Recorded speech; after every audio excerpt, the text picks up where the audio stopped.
ప్రియులారా, నమ్మేవాడు ఉంటే చెప్పేవాడు చాలా చెబుతాడని, నాయనా నీ అమాయకత్వాన్ని అవతలవాడు సొమ్ము చేసుకోవడానికి నీ బుద్ధిహీనతను వాడుకుంటాడు సైతానైనా మానవుడైనా. కాబట్టి ఇక ఆ వెర్రితనంతో మోసపోయింది చాలు, బుద్ధిహీనత చాలు. సమస్తము మీద అధికారము నీకు అనుగ్రహించిన దేవుడు నీకు తోడై ఉన్నాడు.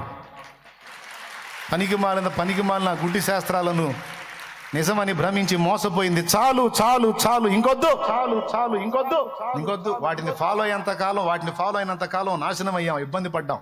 మొత్తం తీసుకెళ్ళి దెబ్బలో కొట్టి యేసుప్రభు పరిశుద్ధ గ్రంథం బైబిల్ తెచ్చుకొని ప్రార్థన చేయటం, చెడుతనం మానుకోవటం, క్రమంగా జీవించడం ఎప్పుడైతే మొదలు పెట్టామో బ్రతుకు ఆశీర్వాదం వైపు అడుగులేసింది.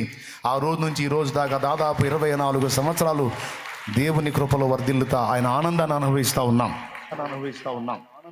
మీ అందరికీ కూడా ప్రేమతో చెప్తున్నాను, మన బుద్ధిహీనతే సైతానుగాడికి బలమైన ఆయుధం. మన అమాయకత్వం, వెర్రితనమే వాడికి ఆయుధం. ఆ ఛాన్స్ ఇవ్వద్దు. ఒకళ్ళు వస్తారు, ఒకళ్ళు ప్రార్థన చేసేవాళ్ళు కూడా ఉన్నారు, ఆర్టిస్టులు, మంచి ఆర్టిస్టులు ఉన్నారు. ఈయన్ని బకరాన్ చేయాలంటే ప్రార్థన చేస్తా, స్తోత్రం స్తోత్రం, ఏందో నాకు ఎంత చీకటి కనపడుతుంది అంట. కళ్ళు తెరిస్తే వెలుగు కనపడుతుంది, కళ్ళు పోతే ఉడికని చీకటి కనపడుతుంది కదా. మీరు కళ్ళు ముయ్యండి, మీకేం కనపడుతుంది చూద్దాం. ముయ్యండి, కళ్ళు ముయ్యండి, ఏం కనపడుతుంది?